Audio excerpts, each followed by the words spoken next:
I want to go into something you mentioned a few minutes ago, and that is the this idea of COVID and the lockdowns. It kind of changed and shook up the market a little bit. You mentioned that you were doing listing presentations online. Tell us a little bit about that. Was it successful? Were you able to set up appointments? Were you able to take listings? How would you get keys or pictures? What was happening there with this lockdown listing situation? So it was different because I do feel like it was very successful. We were, I'd say our rate of getting them was higher than typical during that time period. So it was successful in that aspect for sure. It was always weaving and bobbing.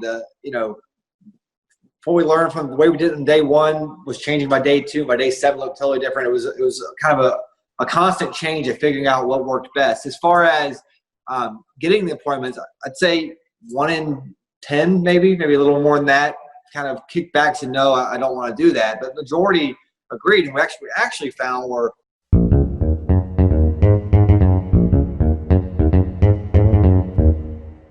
Mastermind Agent is proud to present Success Calls. Top real estate agents from across North America reveal their success secrets, strategies, and systems in up-close and personal interviews. You can find all the calls at www.mastermindagent.com. Hi, I'm Mike Cerrone with Mastermind Agent, and welcome to Success Calls. This month's top agent is Brenda Wade with Signature Realty Associates in Valrico, Florida. Welcome to the call, Brenda. Hey, glad to be here.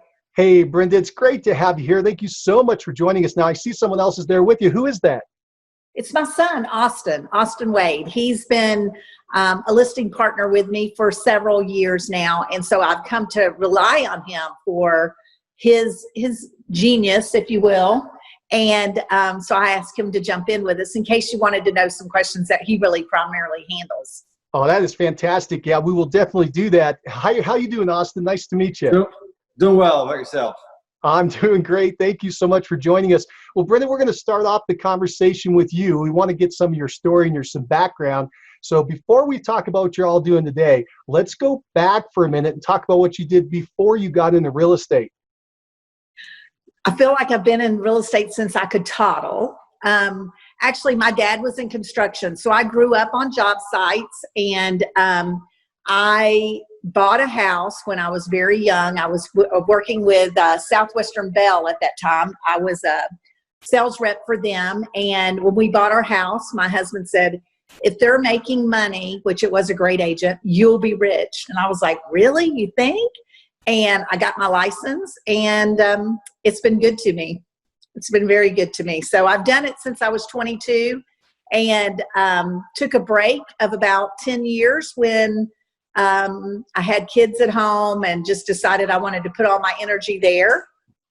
And then I came back in a new market, a different market. I was in Texas in the beginning, and it just came like so easily. I wasn't even intending to sell real estate. I was intending to buy a house, and I started selling all my friends, and it just was like, boom, here I am. It just started back up. It's kind of natural.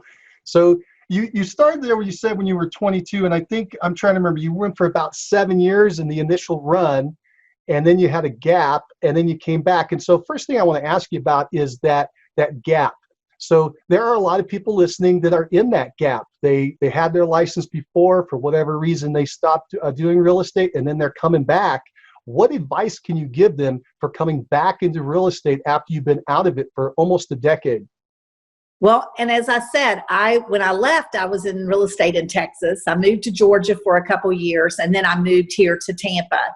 And I was passionate. I was busy. I was raising children, so I was involved in schools and church and, just sports, all the things you do with your kids when they're young. And so I was making friends. And even though I wasn't working, I was always kind of like, hey, you need to reduce your price. Your house isn't selling. I'm that person that's kind of like controlling the universe. And so people already knew me. And then when I jumped back in, I already had a great sphere of influence and a network of friends. And it was people that I was passionate about. It wasn't like I was going to have to go farm this new.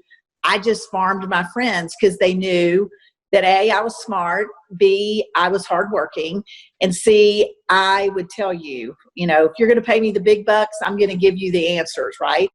And so the first year I went back into real estate, I didn't even have business cards. I just sold one person a house, sold the next person a house, and all of a sudden at the end of that first year, I'm like, hey, babe, I'm selling houses. I'm working.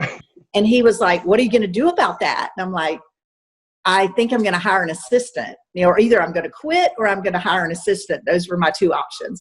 And so I hired an assistant, and boom, it's just steady growth. First, a quick word from our sponsor, RealG TV, Real Estate Agent Lead Generation Television. Need more referrals? Get a free script and simple 3-part plan used by a top agent to receive and close 74 referral transactions in 1 year. Just go to freereferralscript.com. That's freereferralscript.com. Now, back to the show. That year that you got back into the business, do you remember how many transactions you closed that year? I don't remember what the number was. I'm sure I could figure it out, but it was about 11 million in volume. Okay, so that's pretty good. Pretty good. I was happy. I'm sure it was 20 or 30 transactions. I have no idea. I was trying to get a scale for people if they're thinking about bringing in an assistant. So you hit about 20, 30, thought it was about the right time to bring in an assistant? Yeah. Oh, yeah. My phone was ringing, and, I was just, it was constant chaos. And anytime I'm adding an assistant or adding a person to my team, it's always been when you feel that, ooh, I'm chaotic. Right. Because an assistant gets you your life back. That helps you to leverage, get them to do the things so that you can manage to have work-life balance. And that was really, every time I've added someone, it's been because you could feel the eruption, if you will. When you started back up in Florida, how long had you been in Florida before you started to sell houses? How long did you have to build up your network? Probably 7 years. Okay, so it wasn't like you moved and the very next day you started selling houses. You created a network and you were raising your family and doing a lot of other things before that kicked in. Because some people move to a new area and they got to start from scratch. And I was wondering if you were one of those. No. I did move here and was just loving life. I was, enjoying my kids. As we talked about, they were, both very active and, just doing the things that I enjoyed doing and was loving doing. And I met people. And through that, I had a sphere of influence. And so I was able to just translate that, quickly and easily. And the first person I sold was a friend, and another friend bought that friend. So, I had two people that knew me and saw that it was exceptional. And those little people spread the word. Nothing like word of mouth. That is fantastic. Yep.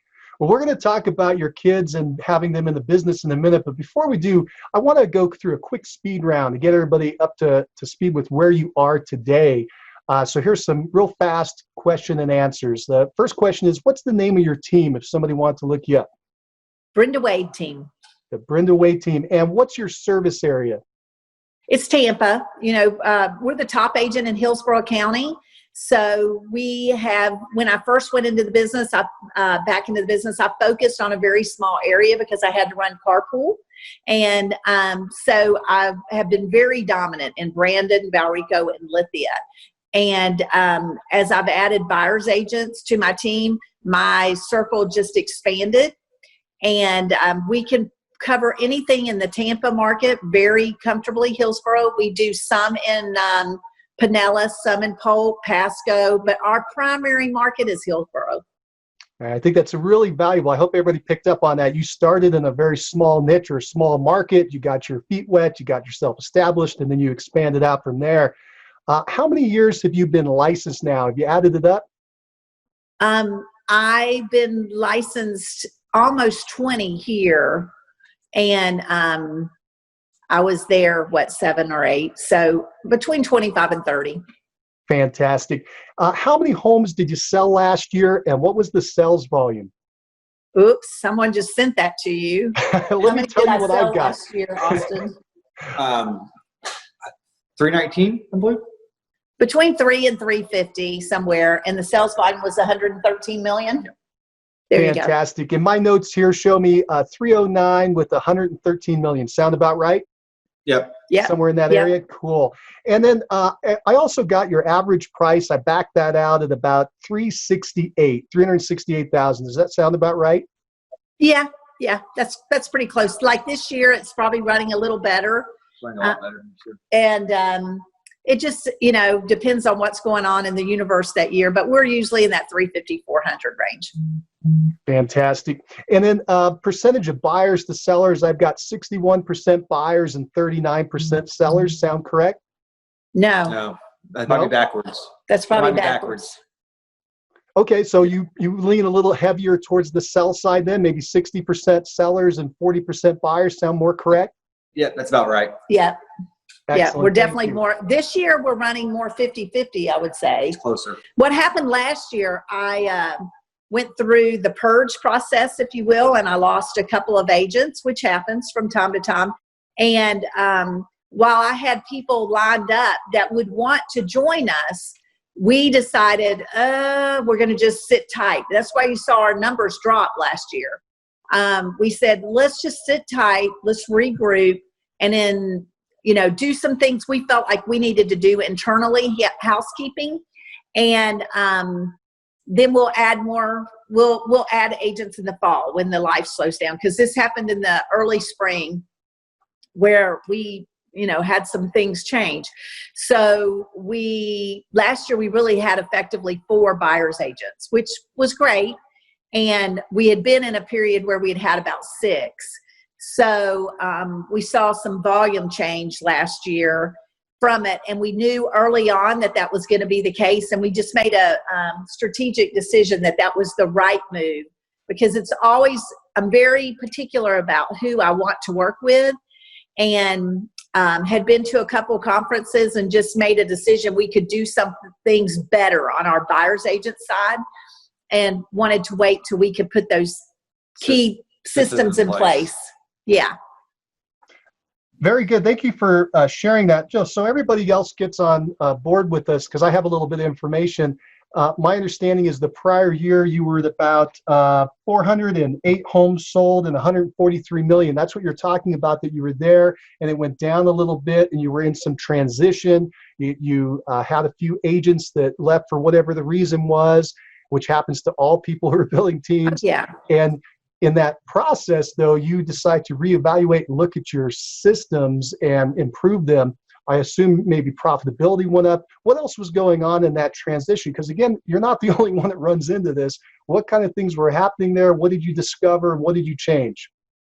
Well, we have always worked from abundance. When I brought on the first buyer's agent, my path to success was I hired an assistant, went to 17 million, hired the next year had to hire another assistant, went to 27 million. Then the next year got to 3 assistants, 37 million. 37 million, crazy woman. And so said, how do I do this? So you go and try to figure it out. That's a process, as you get to each little plateau, you have to come back and re-figure it out of what you're going to do. So I added a buyer's agent. And in the beginning, it was like I was trying to hold on to a few buyers and then really realize that's not going to work. To keep quality buyer's agents, you're going to have to give them the buyers and you continue your bread and butter. So I did that. With that season of life, the market switched, right? Where I could get listings. They'd throw me the keys out the window because it was when the market was changing, right? So I could get more listings. So average price was falling. Needed to keep these buyer's agents with buyers because there weren't buyers at that point. And, just figuring out how to balance and juggle all that growth. And as we've made each transition, you hit a plateau where you have to rework what you're doing. And so I brought them on at that point, and then I got to where we were back to about 65 million, I think. And I brought Austin. I called him and said, I need to hire this position as a listing person because I'm overwhelmed again. And can I get you to come to work for me? And I think it probably was about a 6-month period. It was 6 months. You know, we negotiated kind of what it would look like. He would come in and, you know, try to figure all that out. And he made the transition over. And then I think it took us 3 years from there to get over 100 million. Yeah, that's right. And, you know, we busted 100 million, but we, you know, each part, there's a strategic thing that you do, that you go through a little chaos and then you go up. And so we can kind of measure those plateaus where we get to, and you have to rework and figure out what you've done right and wrong. And then you can go, you know, to the next level. And that's what we're doing right now, I think. That is fantastic. That's great advice for people to know they're going to run into these barriers, these blockades, and that's okay, because that just shows that they need to make a little bit of a change and modification so they can get to that next level. And you've mentioned you've done that multiple times in your career. One of the things I want to point out to people is that you said you basically hit about 37 million by yourself, running all the buyers and sellers around, and had 3 admin assistants. And I assume that's about 100 closings. That's pretty impressive. I like how you brought in admin assistants first before you brought in buyer agents. Right. I was at 87 transactions that year. And yeah, it worked, you know, because I just gradually could see. I would get to chaotic moments where we'd go, okay, we need another person because we're all a little crazy. And then we would add that person.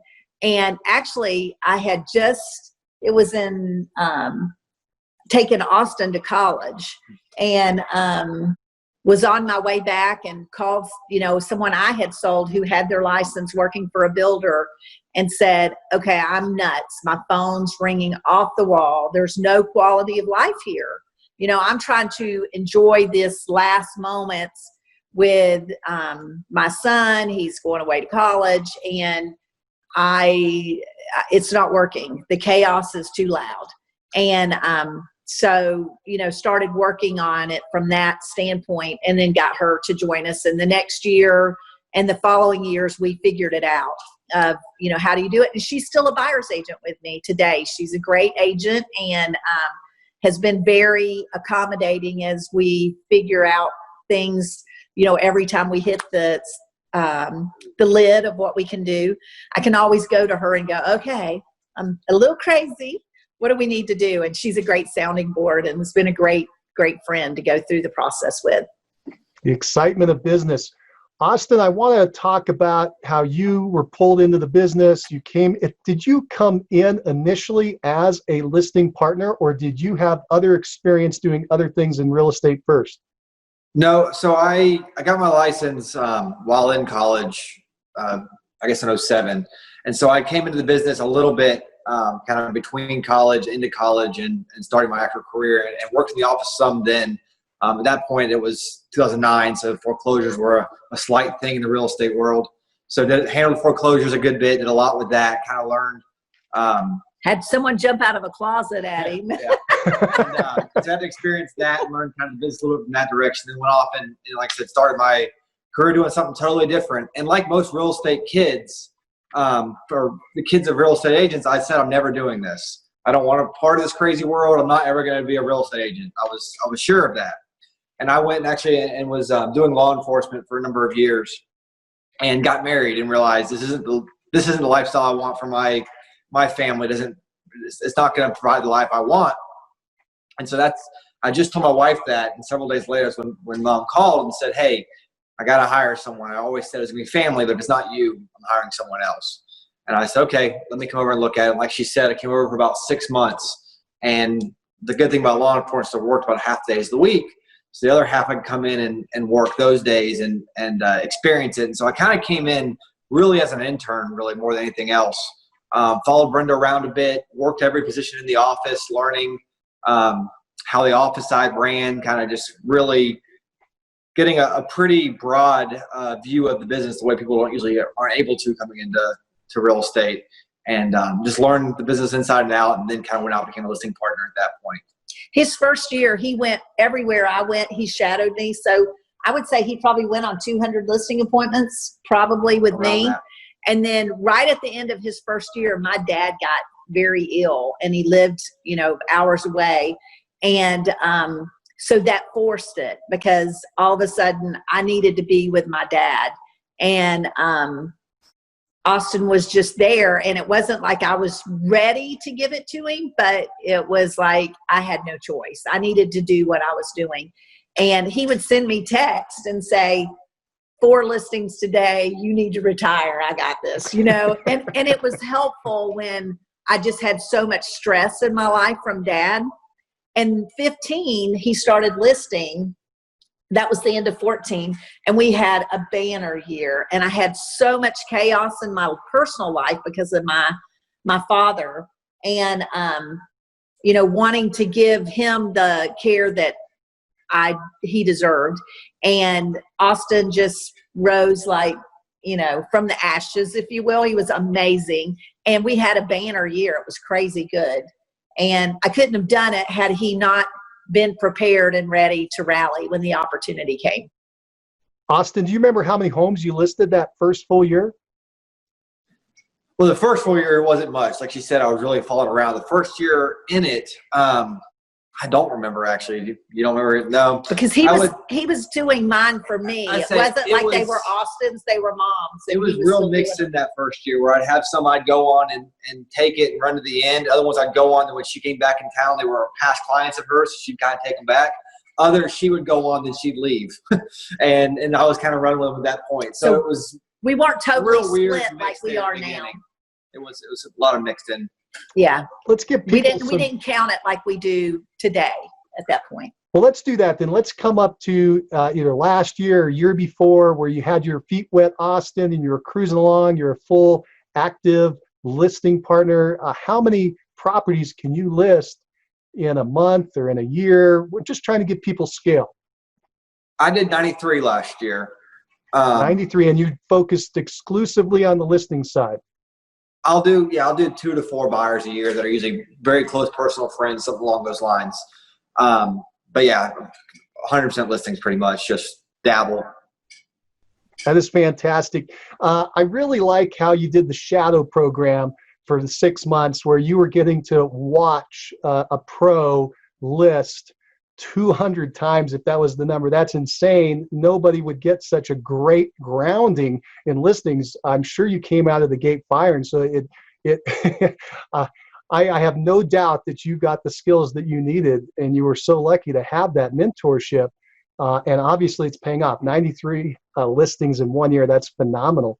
It was a unique opportunity. It was, and it was something that I was very fortunate to have. And it really did. I mean, I came out knowing not everything, of course. You still learn a lot every year, but having a very firm grasp of what's going on, not having to kind of feel it out as I go, the way a lot of agents are forced to do. He had my scripts. He had sat in office while we negotiated. I mean, he had stayed with me pretty much and gone on all my appraisals with me. And, I would say probably in his career here, he's probably been on close to 1,000 listing appointments. And to be in your early 30s and go on that many appointments is it's pretty phenomenal. And so he's very highly experienced. When we go to all of our appraisals on our listings, and he early on started pulling those comps. And, as far as understanding appraisals, understanding that process and being able to walk through, he's a dynamo at that. He's very good with the written word. And so when our agents have, issues with appraisals, they know, go find Austin. He'll help you protest it really well. He really understands it. He's just got a very high level of knowledge for his age. And it's because, he had that benefit of really hanging with experience. Yeah, so I'm excited that's about what he knows. $100,000 education. That's incredible.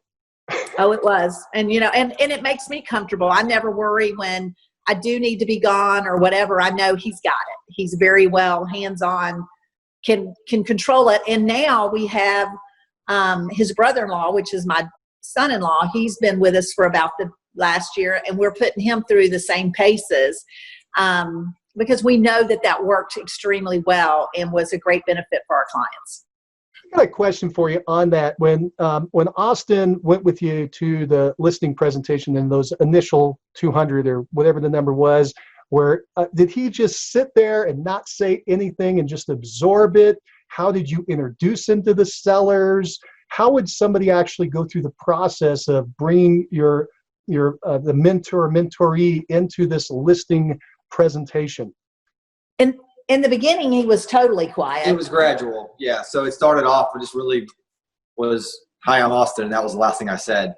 And it was, other than making a personal connection or something there, we had in common, there really wasn't anything said. And it gradually, got to where I knew the marketing presentation very well.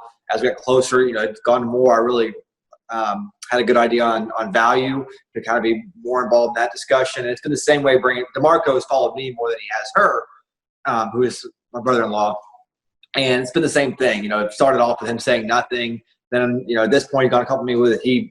I kind of sit back and let him roll. And he's off on a listing appointment right now. So yeah. It's been almost a year, and, it was like, okay, go. And so it kind of works that way. And in the beginning, and it would be funny, we'd go to a listing appointment and I go, "I'm going to be quiet. You do this one." And it never happened. Brenda doesn't want to be quiet. So she'd walk in, "I'll let you do it." Like, "Oh, I love your house." Oh, and she's just all doing her thing, running. Couldn't help it. Yeah. That didn't work out as well. But it was a gradual, and it was just kind of the more comfortable I got, the more I jump in and kind of take over. Well, I want to get down to this very nitty-gritty specific, the script. Brenda, when you introduced Austin, what did you say? Austin, when you introduced DeMarco in the very beginning, what did you say to the seller to put the seller at ease that this was not something strange or odd, but this is the way it was going to be? What was the script that you used to make that introduction?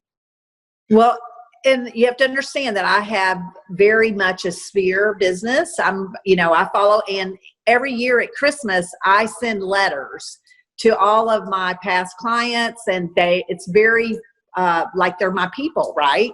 And when the first year I did it and I have a gift that I give every year at Christmas. First year when I did it, I only sent to 60, and now I send to 3,000. So it details my life.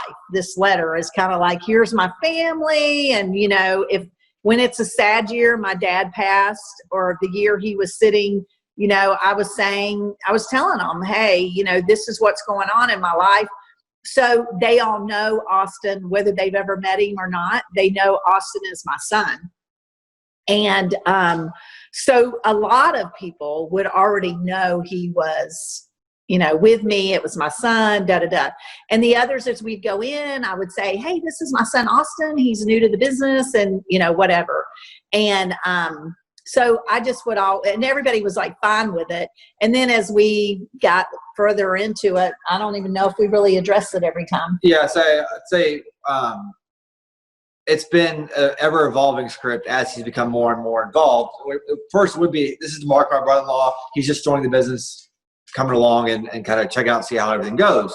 Because I didn't expect him to talk. I didn't expect him to pick up the customer and run with him afterwards. There was no needing to build him up per se. It was just really, he was going to watch, and learn. And people usually get it. Sometimes people, before ever saying it, can say, "Oh, is he in training?" They're expecting me, someone else is there, would know. And other times, and so then as it got to where he was talking more, and speaking more, like, "Hey, this is DeMarco. We're the listing team. We work together on this."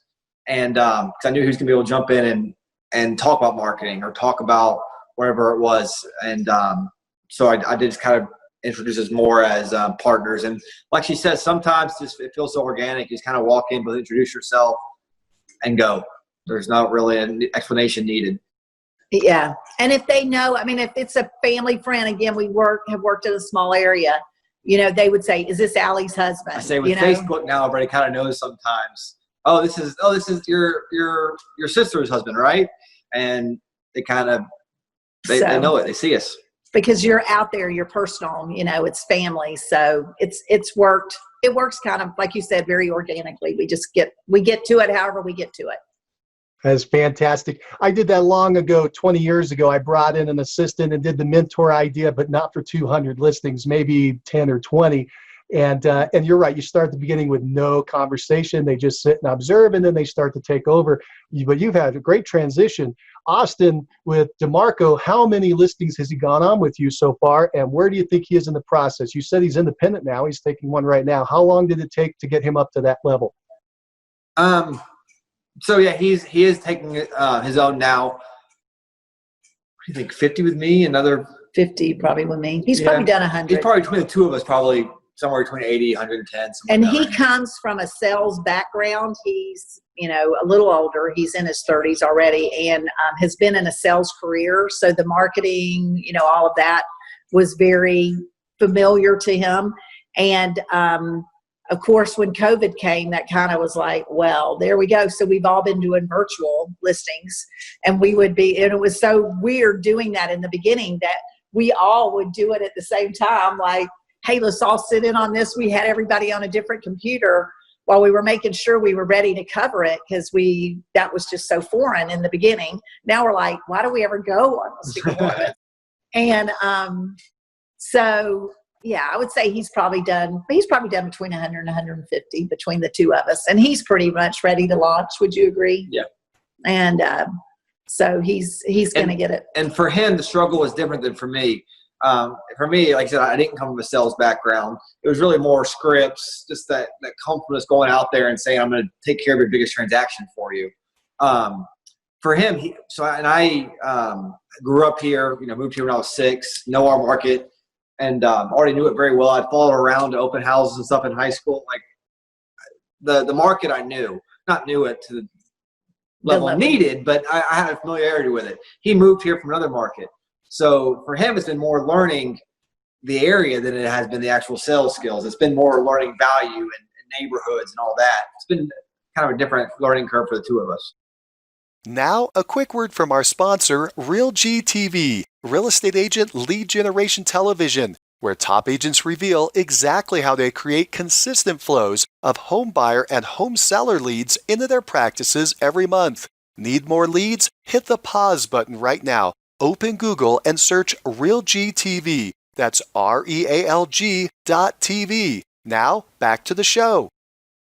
If you were going to go out and hire someone from the outside that was not a family member to become a listing partner, what qualities would you be looking for in that person? I would be looking for loyalty, because your listings are your life. And, that's why I always said, to me, listings are family. And, as that's always been very important to me. But it's got to be someone that's relational, that's smart, that can explain it. You have to have a high level of knowledge going in. And my whole team is very smart. I will tell you, knowledge is huge to me, because that's where we add our value. Anybody can open a door, right? But, to really be able to add value. I was just at an appraisal this morning, and the appraiser said to me, I said, if you need anything, call me. He goes, I'll call you when I need to get a higher than normal price for anything, because you're my girl. And I'm like, I love that. I called Austin immediately. Do you want to know what? Da, da, da, da, da.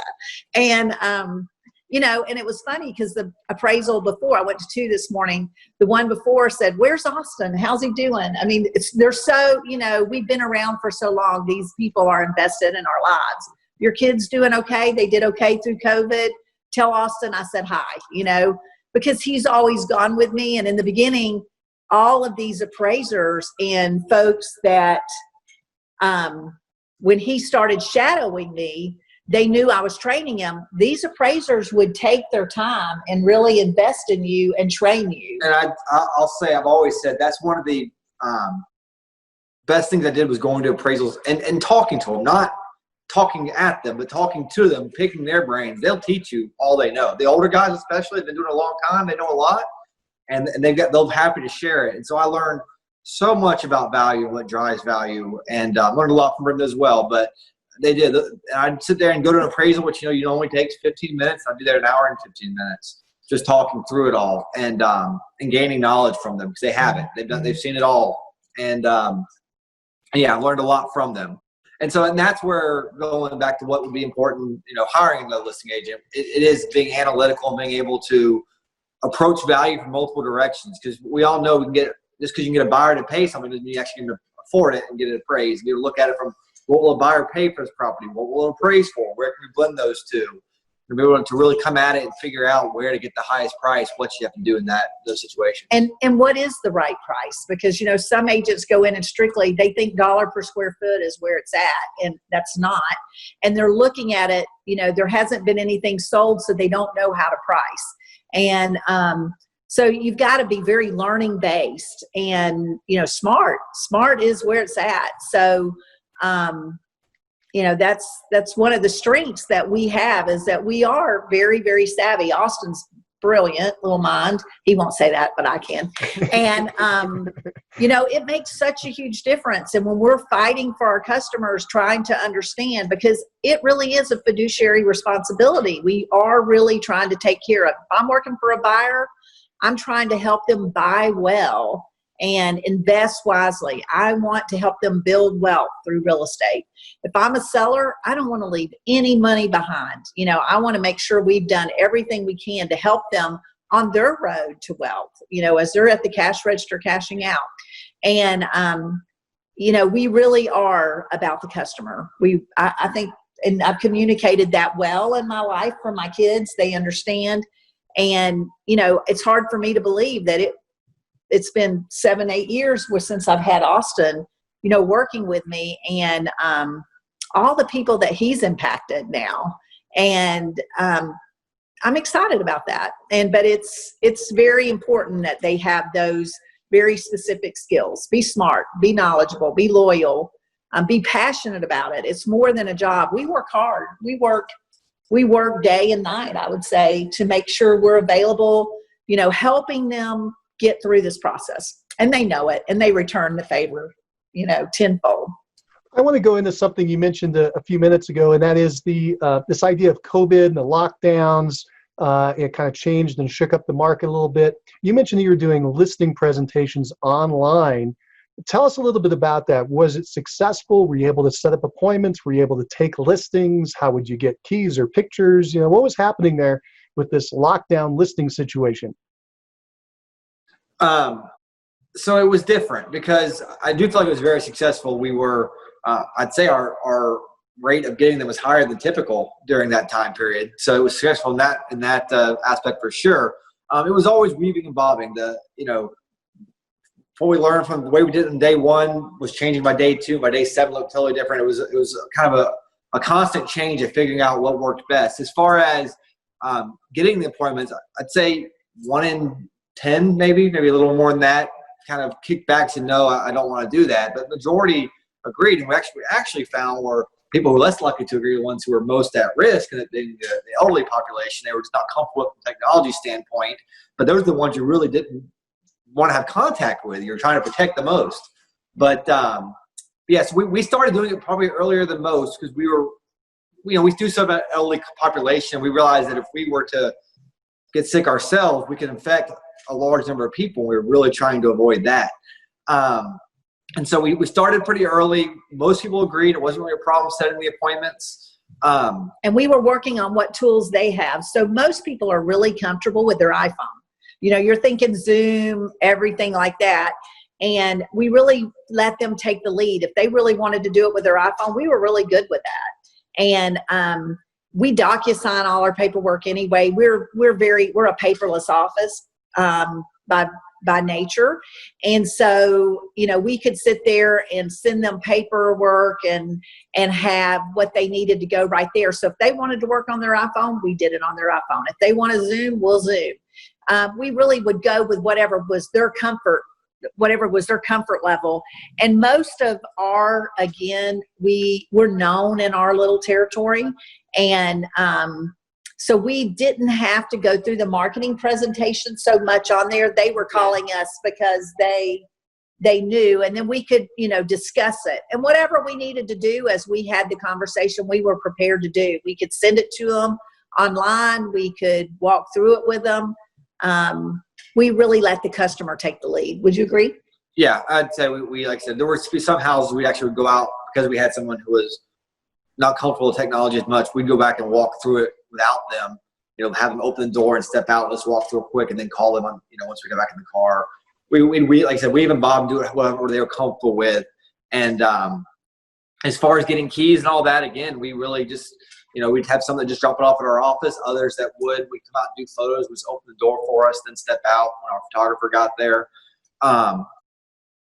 Kind of just did it however they were comfortable, and just there wasn't as much of a strict system in place for that as there is for most things. It was just kind of learning as we go and doing what the buyer or seller will do. And we have a listing manager, and we wanted her to feel safe. So we kind of let her help with what her protocol would be with calling the customer. We would say, if you don't want them there, tell them don't be there. That they have to leave. You want to be in the home alone. And this was in the very early days when it was very scary. And we would just say, no, you get to be comfortable, because it's your health. And everybody really worked so well together. Everybody during that time period understood and felt like it was important. And, even today, the first appraiser I went to said, my wife's got an autoimmune. I'm still doing mask. And I'm like, you got it. Stay away. Let's not get even close. I don't need to. And so respecting the boundaries of the people you're working with. You mentioned when you initially brought this up that once you got in the flow of it, it was pretty neat. You were putting together things quicker. You didn't have to actually travel to the property. Would you continue to do these virtual listing presentations as you move forward? Will you continue to do that, or will you try to go back to in-home listing presentations? I think the thing that was missing the most was, for a totally average home, it worked perfectly. When homes were a little bit more unique, had a little bit more to offer in the feel of the home, where you walk in and realize this feels really great. We can get great money here. Let's go higher on the price. You miss those little details. They were harder to get. That was what was missing the most. I think we will do virtual. We've done some limited before. We had someone who's out of town or something like that. But I think we would do more virtual at this point, when it works out better for the seller. When they say, my work schedule, it's really hard to get home before 8. Let's do it virtual later. I'm not coming to your house once it's dark. Let's do virtual. We'll do it more when the situation arises. But I do think it's important to walk through the house as a buyer would and see it through their eyes. It helps you can give better staging advice and give better advice in general when you can be there. So I think that was the biggest thing was missing, was just picking up the small details that you don't notice, that the nails sticking out of the ceiling when you're doing it virtually. And I love the people part of the business, being able to see them, build those relationships. Having them know, hey, this is me. I've got your back. I'm gonna be there, and I'm a trusted advisor, and I'm able to communicate that. And when either one of us go in, they know that we get their house. And so I think that's helpful. So will we continue? No, I'm not continuing it at this point, because most of them want me. And I'm happy to go. But, if it's a necessary, I would do it. If it's far away, it's not a convenient appointment. Yeah, I would do it that way. Just depends. It'll be in my toolbox. I might not do it all the time, but it's definitely in my toolbox. I'd say we've always done a few of them that way. When you had somebody, like I said, who was already gone back home, or was leaving town that day and had to get that, that very day, we'll do one over the phone. And now we're better able to handle those unique situations. We can do them. And we're in a military market where we have a lot of overseas buyers. So we've always done some, sales that way. We've sold quite a number of houses, whether they were our customers or another agents, with our 3D marketing through the years. So we're pretty equipped to handle it, whatever the customer's needs would be. Yeah. I want to stay on this topic, or move back to this topic of the team and your children joining the team. But before I talk about the children, I want to give people a big picture of the team. So Brenda, could you run us down real quick what the structure of the team is? So what we're looking for is titles, the positions, what are people responsible for, how many people in that position, so people can just get a quick overview of what the team is. Well, we have the 2 listing partners, which are me and Austin, and we're adding the 3rd, which is DeMarco. So he's been kind of like our intern this year and helping us refine some areas. Then we have 6 buyers agents, and we're just bringing on another one. So today, And 4 of those are long-term buyer's agents, and 3 have been added in the short term. One's first day is actually just happened this weekend, was her first day. And then I have an office manager, I have a listing partner, I have a director of first impressions, which assists the listing partner. Listing manager, excuse me, he's right. She manages all my listings. And then I have a closing partner, manager, and then I have a negotiator. And then I have a part-time runner, and I have a marketing person, and then we're working on a property management division where I have somebody that's just coming on now to get that started. So kind of recapping, there's the office manager, then there's 2 in the closing department, 1 in the half in the listing department, and the other half, that person is also our receptionist, and then a runner is kind of who's in the office. And then we have this 7 buyer's agents that are just now, but really we had 4 last year for a full year. And Brenda, you're still in production, correct? Absolutely. I'm still in production. Now, and killing it, by the way. how many people in the business are related to you, Brenda?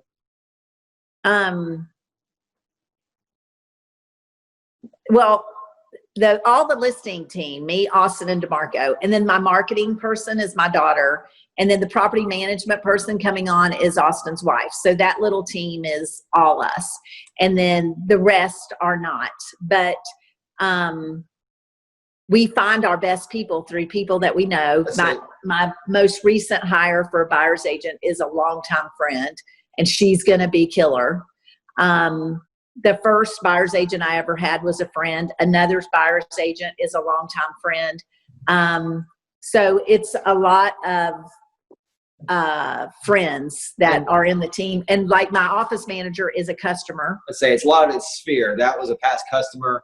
Our closing person was somebody who she knew because she'd worked for another agent previously and had a long relationship with from working with her.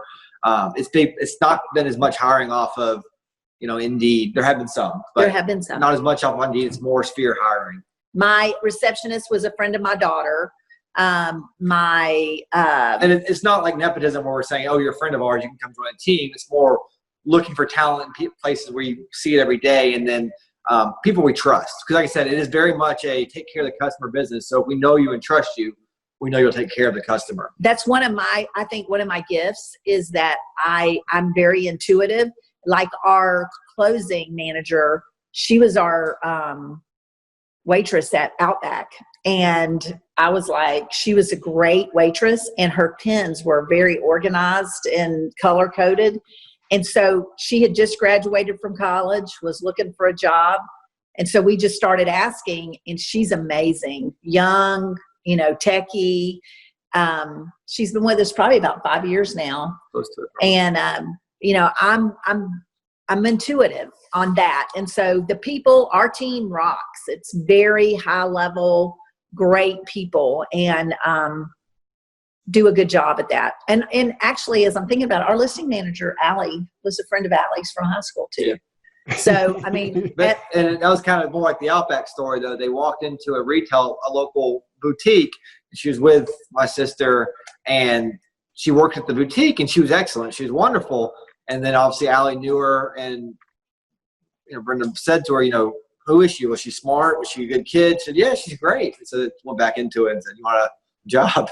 Knew her from the honors program in high school, and so I was like, was she oh yeah, she's so detail oriented, and you could just tell by talking to them. The vetting process is a lot easier when you know these people from your sphere, their background, as you were just mentioning. So that's really cool. And Brenda, when we first brought up how do you pick a listing partner, you mentioned the word loyalty as number one. And it's easier to know who's going to be loyal when you know their background. Well, and that makes character. A lot of sense that's how you're selecting your people. If you know who somebody is at their core character, you can teach them what they need to know if they have the work ethic, and they've got the character that you're looking for, because that's really what we're hiring to is the talent, will come if they have those core values that we represent. And our core team is phenomenal. Our buyer's agents are phenomenal. I mean, I have no problem. And I'm very, very specific. I want to know if you're selling one of my kids, would I be okay with that? And I'm very hard on the vetting process. I could have 30 people work for me. And it's hard because sometimes I'll be somewhere and they go, I interviewed for your team. And I'm like, I'm sorry. You know, I have to have that gut sense that it's going to work.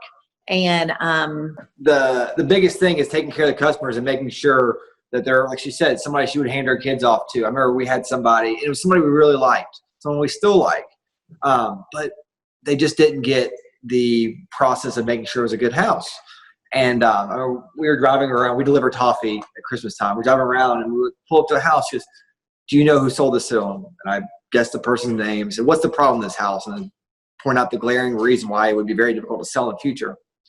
Yeah, and it led to some tough conversations, and that person doesn't work for us anymore. And it's not because we didn't like them. It's not because they weren't a good person, or really they sold houses that they didn't take care of the customer. They could not take care of them the way we wanted them to, and that was the most important thing. They led to some bad purchases. I'm an investment advisor. I want you, you know, and I really tell them if it's a bad house, if you're a buyer's agent, I want you to put it in writing it's a bad house, because I want them to know in the future when I'm walking in the door to sell it, because I'm going to tell them what the problem is. I want to know you told them before they bought it. And it's just really important to me that we buy well, because if you buy well, I'm going to sell well. And I want that, because I know that, I know the difference. If Austin called me today and said, I'm looking at this house, I'm looking at very analytically going, that's going to be tough to sell down the road, da-da-da-da-da-da-da. And he goes, but Brittany really likes it. I'm like, I don't care if Brittany really likes it. It's still going to be tough to sell. And, because I do that, my buyer's agents going in the door will tell them, this is going to be tough because da-da-da-da-da, because they know, I want them to know. And you know what? It builds loyalty from my buyer's side, because my buyers know I'm not just trying to sell you. I'm trying to help you invest and make a good decision. Find a place that you love and can call home, but will also be an investment tool to get you to the long term. That's a great concept. Thank you for sharing that. I want to go back, because you guys are unique here, and I have both of you. I want to talk about mom working with son working with mom, because there are people that are trying to put these relationships together, or they're wondering whether they should. So my question to you is, and one at a time, we'll start with you, Brenda. How did you set it up so that this thing would work? Well, how did you set it up so you could work with your son without ruining your relationship with your son? Or how did you set it up so it would work? Well, Austin is a great kid. I will start with that. And he, of my two, he was the easiest to do that with. But we also, I had enough examples from my prior life, I will say, that I could see where red flags would be. And I'll always tell him, when I'm overstepping my bounds, tell me, and especially he was a young married guy. And, the queen of his castle is not me, it's someone else. And I needed him to know he had always had permission to tell me, you're out of bounds, get in your lane. And so he is good about that. And I'm sure that there's been lots of difficult moments from his perspective, but I think he knows that we always have the best of intentions. And he has a great relationship with both of us, me and his dad. And he's just got that easy temperament to be able to say, that's not okay, step back. All right, so Austin, it's now your turn. Tell us. I think the biggest ticket for me was I'd gone off and had another career. That was a career where I worked for a number of bosses in a short period of time. Really had about probably 3 bosses a year during that time period. So I'd worked for a lot of people and had some really tough people, some really easy people, and in between. So when I was able to come in and say, okay, I've worked for a boss. I know what it's like to work for somebody. And so I could, when she would tell, I was used to being told, it wasn't like it was my mom telling me to clean up my room. It was my boss telling me I needed to do better at this, and I was able to separate the two when she would say, that shirt you're wearing isn't professional. Wear something different tomorrow. I wasn't my mom telling me my clothes weren't okay. It was a boss saying, you can do better. You need to put your best foot forward. Let's work on your appearance to help you put your best foot forward. I was able to make the separation there pretty easily from the get-go, and that really helped. And there are times when she's something, I'll look at her like, are you kidding me? Like, we're at work and she's going to say it to me. But for the most part, I was able to separate it and realize this is Brenda the boss speaking, not Brenda the mom I've known forever. So that was the key. And then, like she said, she did give me permission. And I did take advantage of that permission to say, yeah, we're not going there. That's something totally different. That's what we're going to discuss here at work. And able to keep it. I mean, don't get me wrong. Our work lives and personal lives are interwoven. We'll talk about all sorts of things at work, but I can separate the two. And then, and for my younger sister, it was harder. And she did come not straight out of college, but pretty close to straight out of college. Had never really had that as long of a work history. And she did struggle in those early days of storming out mad because mom had gotten on to her about something. Not the boss had told her, given her feedback on what she needed to improve on, but mom had gotten on to her the way she would have stormed out when she was a college student, because mom wasn't giving her the way she wanted. It was harder for her to make that transition. I do think going off and doing, having my own career, and like I said, having to realize that I can't yell at my boss. That's not going to be okay. Having to learn that on my own helped it make that transition a lot easier. And having the other one come in and my daughter and he are very close. So he was able to say to her, you're wrong. This is where it's got to go. And it just took some time for her to mature and grow into it.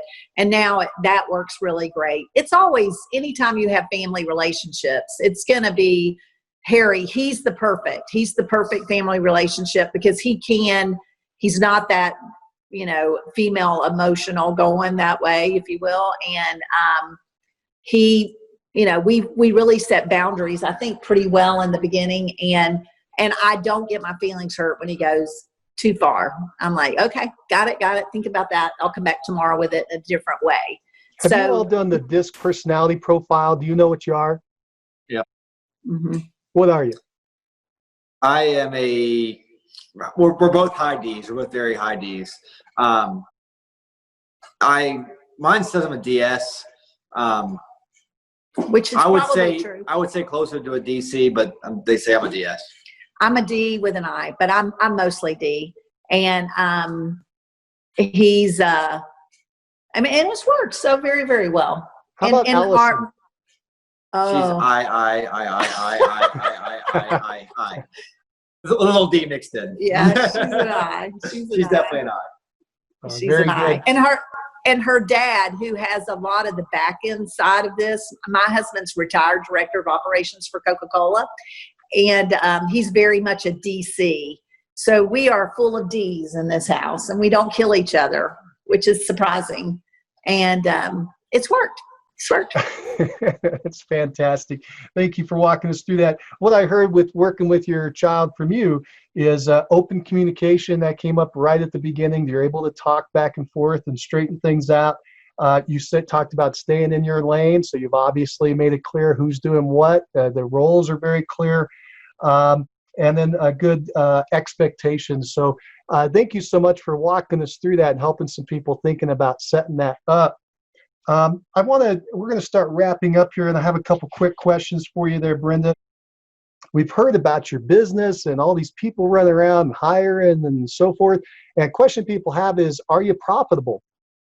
Oh, yeah, absolutely.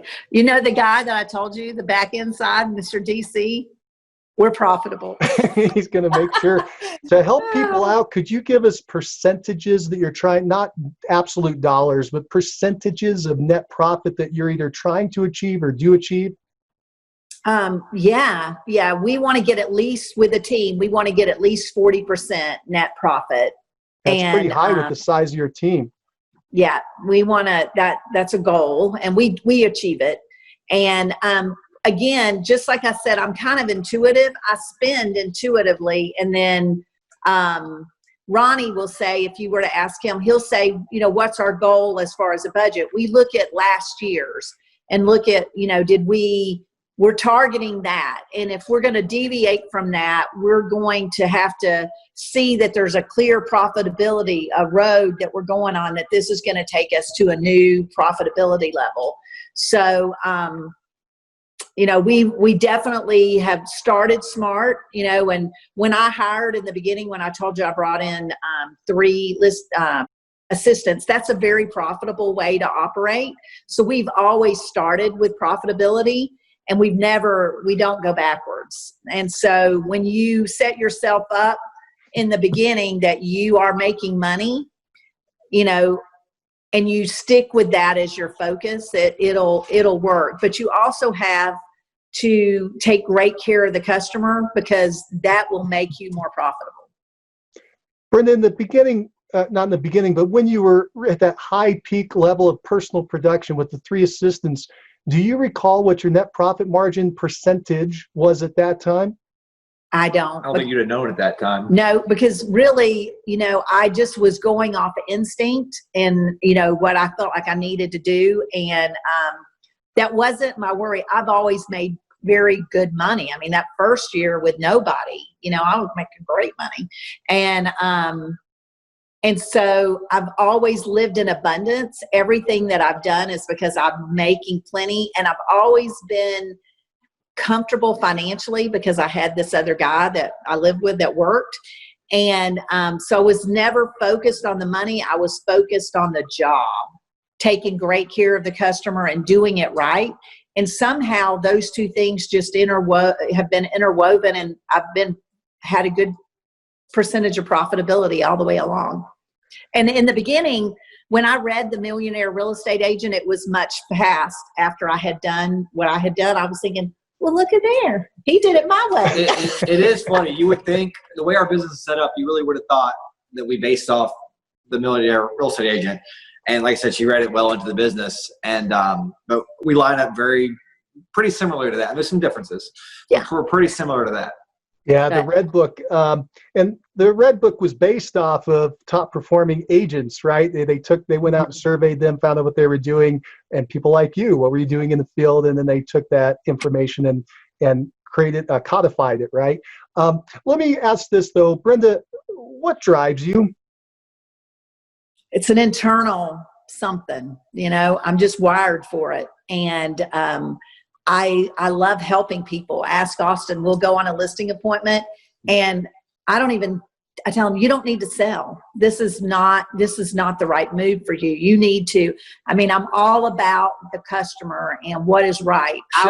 We go to listing appointments, and 20 minutes in, all of a sudden we're discussing college scholarships, SATs, getting the kid out of the house, getting the kid back into the house, planning their lives more so than we're talking about sell their house. And we had a prior customer first called her and said, I want to buy this house. The house was 1.1. Yeah. It's a very high price point for our area. I want to buy this house. So we went, it was like a path for her. She showed up to show it to them, she didn't know what to do. Showed them the house, went back to their house, and she told them what to do to list it. It's going to be a very high price point also. She said, you don't need to move. You don't stay put, get your kids through high school, and then you can downsize. You don't need to make this move. This doesn't make any sense for you. $2 million in production right there gone. That she wiped off the board. The lady was ready to sell and buy, but because she knew you're making a mistake, you're going to regret this in 2 years. Let's get through the next 2 years, and then we'll sell you and take it to the next place. And she listened. That's what she does. That's what she's always done. That's what she's driven to do.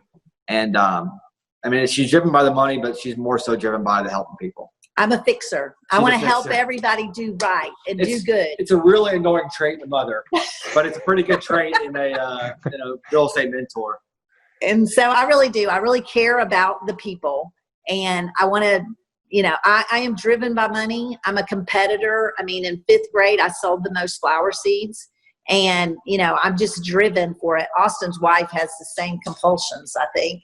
And, I'm driven for that go for the gusto, win the prize. And that's why I always said I could never really be part-time, because if I'm going to do it, I'm going to do it really well. But I am really driven by taking care of people, doing the right thing. Very good. As you mentioned the fixer, and earlier you mentioned that you're the investment advisor, and that's your approach. And it was a great example given by Austin of how you advise someone to turn down a transaction or not make a move because it did not appear to you to be in their best interest. Great example. And Austin, I've got you right here. What is driving you? It's some of the same. I do, like I said, I came from a law enforcement background, and I went that route because I wanted to make a difference in people's worlds and their lives. And so when I came into this, I realized if you can, that person selling their first house, you know, to $10,000, that's a big difference in their world.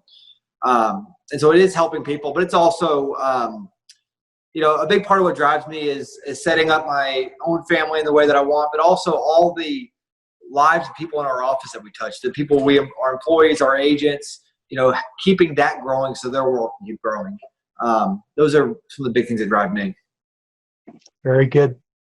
Brenda, if you were going to advise a brand new agent just getting in the business, what would you tell them to do first? I would tell them to get their finances in order so that they could make the right decision for the customer.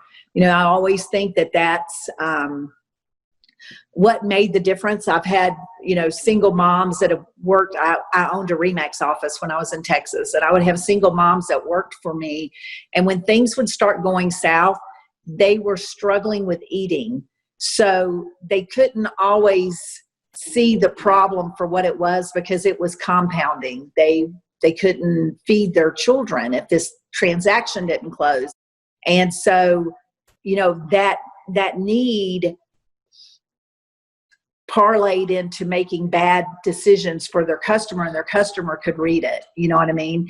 And so you need to get yourself in a right position so that you can take care of your customer and advise them well, because that good advice will spread.